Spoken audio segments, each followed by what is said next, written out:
Koolikiusamine on probleem, mis esineb igas koolis. Pea igat 3. õpilast on kiusatud ning igat 10. korduvkiusatud. See on probleem, mis võib viia sügavate vaimsete probleemideni ning mis segab igapäeva õppimist. Lähme vaatame, mida räägib oma kogemusest üks õpilane ja mida ta ette võttis. Ma ei taha oma nime öelda. Mitte sellepärast, et ma kardaks, vaid sellepärast. Ma ei taha, et see kõik uuesti algaks. See algas tegelikult väikestest asjadest. Naljad. Sellised, mille peale teised naersid. Alguses ma ka naersin. Mõtlesin, et okei, ju ma olen lihtsalt natukene teistsugune. Aga siis see muutus igapäevaseks. Iga tund, iga vahetund kommenteerisid mu välimuse, riiete, kõneviisi kohta. Kui keegi su koti ära peidab või su tooli alt ära tõmbab ja terve klass naerab, sa ei hakka ju nutma.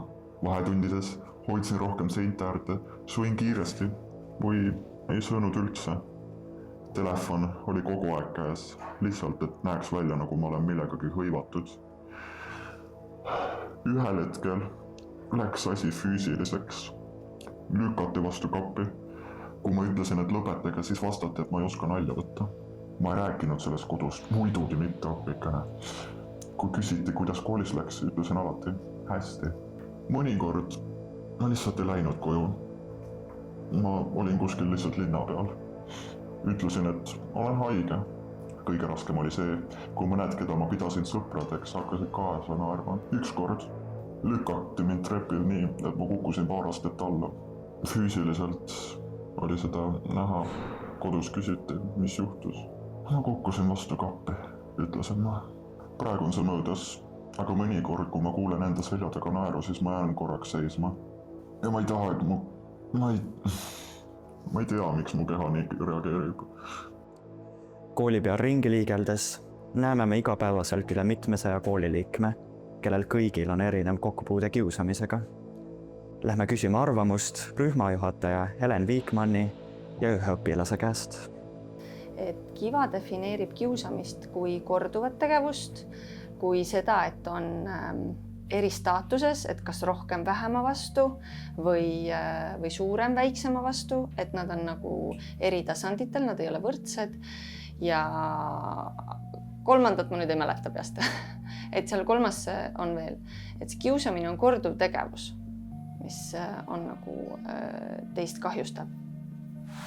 No kui see on ikka tõsine kiusamine, see võib mentaalselt hävitada inimest ja hindeid alla tuua, käitumist alla tuua ja üldse olekut. Et kui on tore inimene ja kiusatakse, võib olla hästi kurb ja omaette istuv inimene pärast. Kiusamisviisid minu ajaga, ega ma ei tea, no jah, et võib-olla kui mina koolis käisin. Nüüd on ju nutikad ja igasugused äpid ja kõik, mis kustutavad ära sinu sõnumid 24 tunni jooksul ja kui keegi on ekraani pildi salvestanud, siis me kohe teame, kes kitukas on ja kes selle pildi salvestas. Et jah, virtuaalsed kiusamised kindlasti on nagu suuremad, et seda on nagu rohkem ja arvatakse, et on karistamatus. Ei tea, kas on, meil on see veebipolitsei ju ka tegelikult. Mind on üritatud kiusata, aga ma ei ole lasknud endale pähe saada sellega. Kutsuti paksuks ja ma lihtsalt eirasin teda ja ta sai aru, et ta ei saavuta mitte midagi ja lõpetas ära. Ma arvan, et õpilastel endal oleks võimalik toetada teineteist, kui nad üksteise eest rohkem välja astuks, et seal Kiva koolis ka või selles Kiva programmis ütlevad, et kõik, kes ei reageeri, on kaaskiusajad. Kõik pealtvaatajad on täpselt samasugused kiusajad. Et kui kiusajal ei ole publikut, siis tal ei ole põhjust kiusata. Et astu julgelt välja, kui sul terve klassi täis seljadega, kas siis tõesti nagu, et kiusatud õpilasi me ei jäta neid üksi, et kui me märkame või kui ta tuleb ise abi paluma, siis me kindlasti tegeleme nendega. Vaimne kiusamine on pigem nagu sõnadega ja ongi siuke, mis läheb sulle kohe pähe. Füüsiline on see, kus paned keha mängu ja tema keha mängus. No õpilase esimene kontakt on rühmajuhataja ikkagi. Aga kui rühmajuhatajat ei ole, siis kindlasti sotspedagoog ja teine pigem sotspedagoog, sest nemad nagu suhtlemise. Ja siis koolipsühholoog, kui on endal näiteks sellel kiusamisteemast nagu ülesaamisel abi vaja. Aga kes esimesena koridoris vastu tuleb, võib tegelikult suhelda ja rääkida. Et tuleb julgelt öelda, et stopp, mulle see enam ei ole naljakas. Ja et nali on siis, kui kõik naeravad. Kui keegi enam ei naera, siis vist ei ole enam hea nali. Igas koolis on olemas tugipersonal, kelle üheks ülesandeks on toetada koolipere. Nende koosseisu kuuluvad psühholoogid ja kooli sotsiaalpedagoogid. Tallinna Polütehnikumis asuvad nende kontorid A-korpuses. Lähme vaatame nüüd, mida räägivad kogenud koolitöötajad sellel teemal. Koolipsühholoogi roll seostub kiusamisega väga palju. Seostub selle koha pealt esmalt, et kuidas toetada seda õpilast või seda inimest koolis, keda kiusatakse. Seostub selle osa pealt, et kuidas luua keskkond, kus kiusamist oleks võimalikult vähe. Ja seostub ka selle poole pealt, et kuidas mõista ja aidata seda inimest, kes on kiusaja. Esimene asi ongi, et kui tulevad minu klassi omad või vahet ei ole, mis õpilased, kellega ma suhtlen, tulevad mulle seda rääkima või pealtnägijad tulevad rääkima. Kindlasti on meil suurepärane koolipsühholoog, kes alati aitab sellega. Meil on 3 erinevat sotsiaalpedagoogi, nii et saad valida, kellega ennast kõige mugavamalt tunned. Et kõik, kes tegelikult sulle turvatunnet siin koolis tekitab, on see, kellele sa rääkima minna võid, olgu see su õde, vend, klassivend, mida iganes. Abi leiavad need, kes tahavad, et neid aidatakse, ehk siis kes julgevad seda kõva häälega välja öelda, et nad vajavad abi.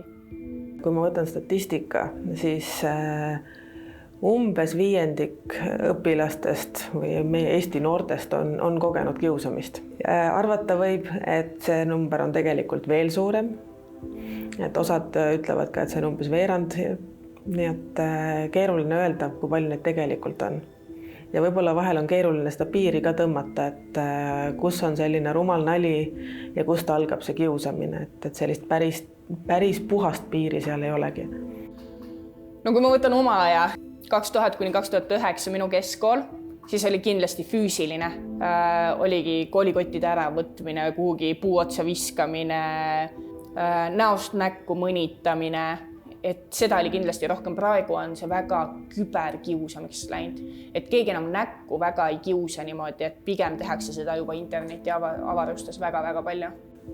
Füüsilise kiusamise puhul on otseselt võib-olla jäljed, kuigi mitte ka alati, sest et ka füüsiline ruum kui selline, ka see on, seal ei pruugi jääda jälge, aga ta on ikkagi füüsiline kiusamine, et kui keegi pannakse näiteks kinni kuskile, kas või WC-sse, siis see on füüsiline, aga jälge ju ei ole.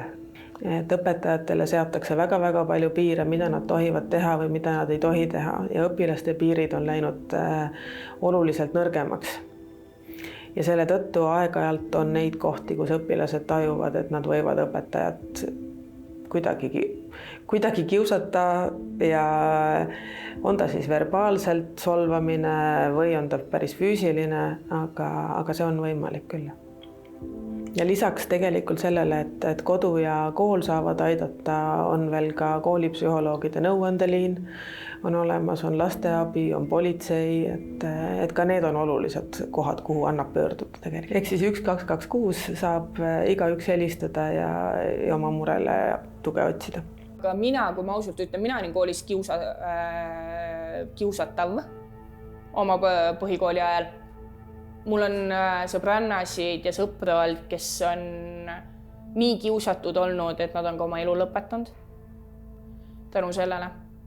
Ja ma olen kõvasti rohkem harinud ennast selle koha pealt, ma mõistan neid õpilasi, kes kiusavad ja kes on kiusatatavad. Aga lapsevanemana, mul on ju veel pisikene see laps ja ka tema tuleb vahest koju, emme, tema lõi mind. Ja me räägime väga lasteaias on see füüsiline vägivald lihtne tulema, sest nad ei oska ennast ju väljendada veel väga hästi sõnadega, et öelda, et ära tee või ma ei taha seda politseid ja kiirabi mängida täna, siis on lihtne ju lüüa. ja me räägime sellest kodus, kas löömine on õige, millal tuleb minna öelda õpetajale, et ei tohi lüüa. Et see selline kodust algab kõik julge rääkida olemine ja see erinevate situatsioonide lahendamine on kindlasti õpetajana nüüd ja klassijuhatajana hästi suurelt olnud siin koolis ja enda enese õpetamine selle koha pealt ja oskus kuulata õpilasi, see on hästi tähtis.